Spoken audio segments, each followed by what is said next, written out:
ನಮಸ್ಕಾರ. ನೋಡಿ, ಮನುಷ್ಯನಿಗೆ ಈಗ ಹುಷಾರಿಲ್ಲಪ್ಪ ಅಂತಂದರೆ ಡಾಕ್ಟ್ರಸ್ಗಳ ಹತ್ರ ಹೋಗ್ತಾರೆ ಅಲ್ವಾ?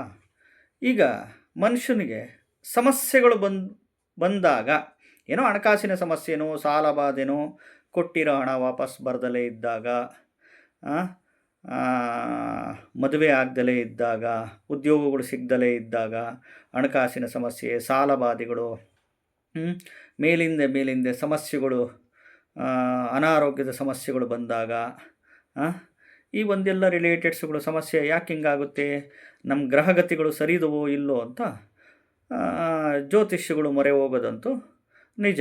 ಕಂಡು ಜ್ಯೋತಿಷಿಗಳ ಹತ್ರ ಅಲ್ವಾ?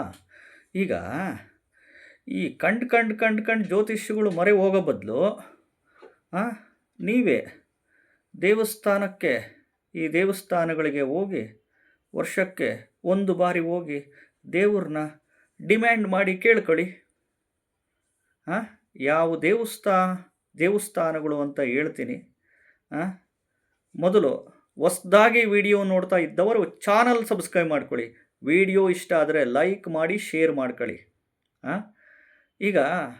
ಈಗೇನೋ ಸಮಸ್ಯೆ ಇರುತ್ತೆ, ಜ್ಯೋತಿಷಿಗಳು ಬಳಿ ಹೋದಾಗ ಅವ್ರದ್ದು ನಿಮ್ಮದು ರಾಶಿ ನಕ್ಷತ್ರ, ಯಾವ ಲಗ್ನದಲ್ಲಿ ಹುಟ್ಟಿದ್ದೀರಾ, ಯಾವುದು ನಿಮ್ಮದು ತಿಥಿ, ಯಾವುದು ದಶಾಭುಕ್ತಿ ಅಂತರ್ಭುಕ್ತಿ ನಡೀತಿದೆ, ಯಾಕೆ ಈ ರೀತಿ ಸಮಸ್ಯೆ ಆಯಿತು ಅಂತ ರಿಲೇಟೆಡ್ಸ್. ಅಲ್ಲಿ ಜ್ಯೋತಿಷ್ಯ ಅಂದರೆ ಬೇರೆ ಇನ್ನೇನಿಲ್ಲ, ಗುಡ್ ಟೈಮ್ ಬ್ಯಾಡ್ ಟೈಮ್ ಅಂತಿರುತ್ತೆ. ಗುಡ್ ಟೈಮು ಅಂತಂದರೆ ಈ ಪೀರಿಯಡಿಂದ ಈ ಪೀರಿಯಡು ಒಳ್ಳೆ ಸಮಯ, ಇಂಥ ಟೈಮಲ್ಲಿ ಕಷ್ಟಪಟ್ಟು ದುಡೀರಿ, ಒಳ್ಳೆಯದು ಮಾಡ್ಕೊಳ್ಳಿ ಅಂತ ಇಂಡಿಕೇಶನ್ಸ್ ಅಷ್ಟೇ ಹೇಳೋದು. ಈ ಟೈಮಿಂದ ಈ ಟೈಮೇ ಬ್ಯಾಡ್ ಟೈಮು, ಕೆಟ್ಟ ಸಮಯ ಇದೆ, ಈ ಟೈಮಲ್ಲಿ ಸ್ವಲ್ಪ ಹುಷಾರಾಗಿರ್ರಿ, ಕಾಮನ್ ಸೆನ್ಸ್ ಇಟ್ಕೊಳ್ಳಿ, ಸಿಕ್ಸ್ತ್ ಸೆನ್ಸ್ ಆಪ್ರೇಟ್ ಮಾಡಿ, ಲೈಫ್ ಸ್ಟೈಲ್ನ ಬದಲಾವಣೆ ಮಾಡ್ಕೊಳ್ಳಿ, ಆವಾಗ ಜೀವನದಲ್ಲಿ ಕೆಟ್ಟ ಸಮಯ ಬಂದಿದ್ದರೂ ಚೆನ್ನಾಗಿರ್ತೀರ ಅಂತ ಹೇಳುತ್ತೆ. ಇಷ್ಟೇ ಜ್ಯೋತಿಷ್ಯ. ಯಾವ ದಶ, ಯಾವ ಭುಕ್ತಿ, ಯಾವ ಅಂತರ್ಭುಕ್ತಿ, ಯಾವ ಭುಕ್ತಿ ಯಾವ ಟೈಮಲ್ಲಿ ಈ ದಶ, ಈ ಭುಕ್ತಿ, ಈ ಪೀರಿಯಡಿಂದ ಈ ಪೀರಿಯಡ್ ಒಳ್ಳೆ ಸಮಯ ಇದೆ. ಒಳ್ಳೆ ಸಮಯ ಇದೆ ಅಂತಂದ್ಬಿಟ್ಟು ಸುಮ್ಮನೆ ಮನೇಲಿ ಕೂತ್ಕೊಂಡ್ರೆ ಆಕಾಶದಿಂದ 500 ರೂಪಾಯಿ ನೋಟುಗಳು ಉದುರಲ್ವಲ್ಲ. ದುಡಿಲೇಬೇಕು ಎಲ್ಲರೂ.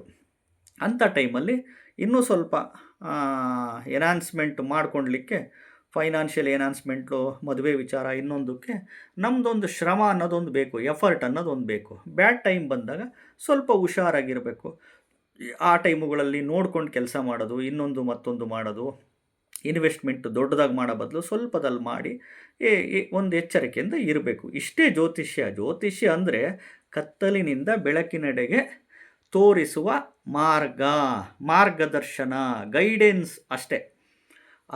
ಇದ್ರ ಬದಲು ನೀವು ಕಂಡು ಜ್ಯೋತಿಷ್ಯಗಳ ಹತ್ರ ಹೋಗೋ ಬದಲು ಈ ದೇವಸ್ಥಾನಗಳಿಗೆ ಹೋಗಿ ದೇವರಿಗೆ ಮಂತ್ರದ ಮುಖಾಂತರ ಡಿಮ್ಯಾಂಡ್ ಮಾಡಿ ಕೇಳ್ಕೊಂಡು ನೀವೇ ಒಳ್ಳೇದು ಮಾಡ್ಕೊಂಬಿಡಿ ಅಲ್ವಾ? ಖಂಡಿತವಾಗ್ಲೂ ಒಳ್ಳೆಯದಾಗೇ ಆಗುತ್ತೆ. ಯಾವ ದೇವಸ್ಥಾನ ಅಂತ ಹೇಳ್ತೀನಿ ನೋಡಿ. ಮೊದಲೇದು ಈ ಬೆಳಗಾಂ ಜಿಲ್ಲೆ ಬೈಲುವಂಗಲ ತಾಲೂಕು ಮರಕುಂಬಿ ಶ್ರೀ ಚಾಮುಂಡೇಶ್ವರಿ ದೇವಸ್ಥಾನ. ಎರಡನೇದು ತಿರುಪತಿ ತಿಮ್ಮಪ್ಪ. ಮೂರನೇದು ಮಂತ್ರಾಲಯದ ರಾಘವೇಂದ್ರ ಸ್ವಾಮಿ. ನಾಲ್ಕನೇದು ಕಾಶಿ ವಿಶ್ವನಾಥ ಸ್ವಾಮಿ ದೇವಸ್ಥಾನ, ಅಟ್ಟೂರ್ ಲೇಔಟ್, ಯಲಹಂಕ, ಬೆಂಗಳೂರು. ಇನ್ನು ಐದನೇದು ಇದೇ ತಿರುಪತಿ ತಿಮ್ಮಪ್ಪ 3 ಹೆಜ್ಜೆಯಲ್ಲಿ ಬಂದು ಚಿತ್ರದುರ್ಗದ HD ಪುರ, ಹೊರಕೆರೆ ದೇವರಪುರ ಶ್ರೀ ಲಕ್ಷ್ಮೀ ನರಸಿಂಹಸ್ವಾಮಿಯಾಗಿ ನೆಲೆ ನಿಂತ ಪುಣ್ಯಕ್ಷೇತ್ರ. ಈಗಲೂ ಇಲ್ಲಿ ಸ್ವಾಮಿಯ ತಿರುಪತಿ ತಿಮ್ಮಪ್ಪನ ಪಾದದ ಹೆಜ್ಜೆ ಗುರುತು ನೋಡ್ಬೋದು, ಹೋಗಿ ಬನ್ನಿ. ಇನ್ನು ಕುತ್ತಾರು ಕೊರಗಜ್ಜ ದೈವ. ಇನ್ನು ಗೌಡ್ಗೆರೆ ಶ್ರೀ ಚಾಮುಂಡೇಶ್ವರಿ ಟೆಂಪಲ್, ಚನ್ನಪಟ್ಟಣದಿಂದ ಒಂದು 20 ಕಿಲೋಮೀಟರ್ ದೂರದಲ್ಲಿ ಬರುತ್ತೆ. ಇನ್ನು ತುಮಕೂರು ಗುರುವನಹಳ್ಳಿ ಮಹಾಲಕ್ಷ್ಮಿ ದೇವಸ್ಥಾನ.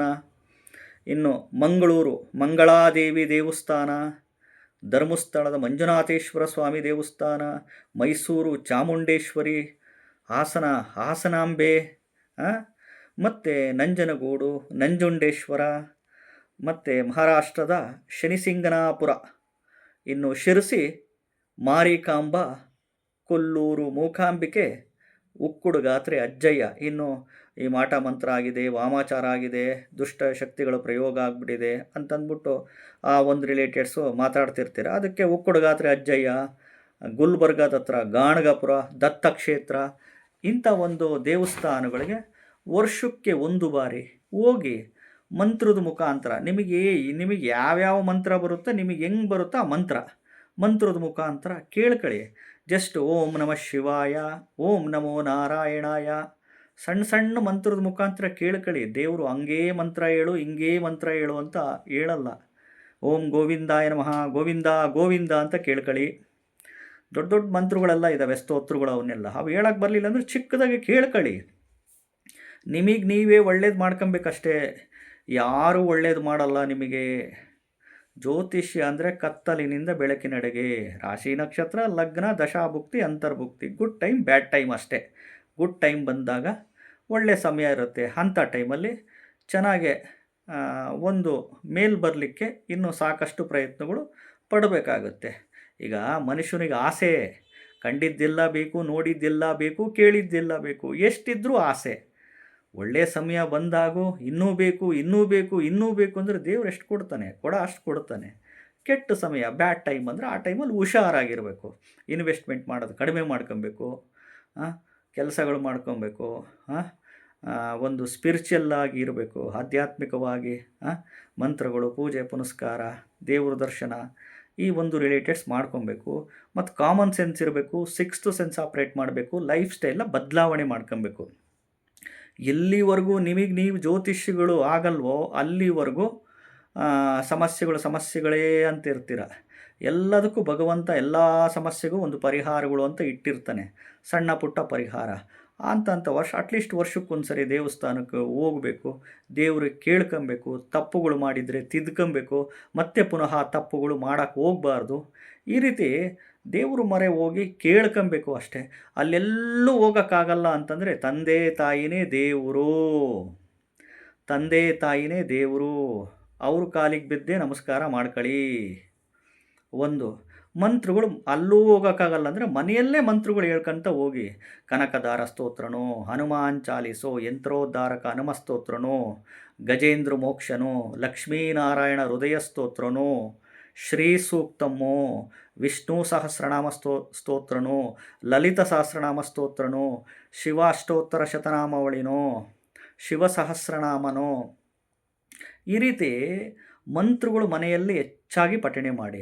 ಲಕ್ಷಗಟ್ಟಲೆ ಮಂತ್ರಗಳು ಪಠಣೆ ಮಾಡಬೇಕು. ಸುಮ್ಮನೆ 108, 1008 ಬಾರಿ ವರ್ಕ್ ಆಗಲ್ಲ. ಲಕ್ಷಗಟ್ಟಲೆ ಅನ್ಲಿಮಿಟೆಡ್ ಮಂತ್ರಗಳು ಪಠಣೆ ಮಾಡ್ತಾಯಿದ್ದಾಗ ಖಂಡಿತವಾಗ್ಲೂ ಒಳ್ಳೆಯದಾಗೇ ಆಗುತ್ತೆ. ಕಂಡು ಜ್ಯೋತಿಷಿಗಳ ಹತ್ರ ಹೋಗೋ ಬದಲು ನೀವೇ ಜ್ಯೋತಿಷಿಗಳಾಗಿ ನಿಮಗೆ ನೀವೇ ಸಮಸ್ಯೆಗಳನ್ನ ಪರಿಹಾರ ಮಾಡಿಕೊಂಡು ಇನ್ನೇನಿದೆ, ಭಗವಂತನ ಮೊರೆ ಹೋಗ್ಬೇಕಷ್ಟೇ. ಭಗವಂತ ಇನ್ನೇನು ಕೇಳಲ್ಲ, ಮಂತ್ರ ಇದರಿಂದ ಕೇಳ್ಕೊಳ್ಳಿ, ಒಳ್ಳೇದು ಮಾಡ್ಕೊಳ್ಳಿ. ಇಷ್ಟ ಆದರೆ ಚಾನಲ್ ಸಬ್ಸ್ಕ್ರೈಬ್ ಮಾಡ್ಕೊಳ್ಳಿ, ವಿಡಿಯೋ ಲೈಕ್ ಮಾಡಿ, ಶೇರ್ ಮಾಡಿ. ನಮಸ್ಕಾರ.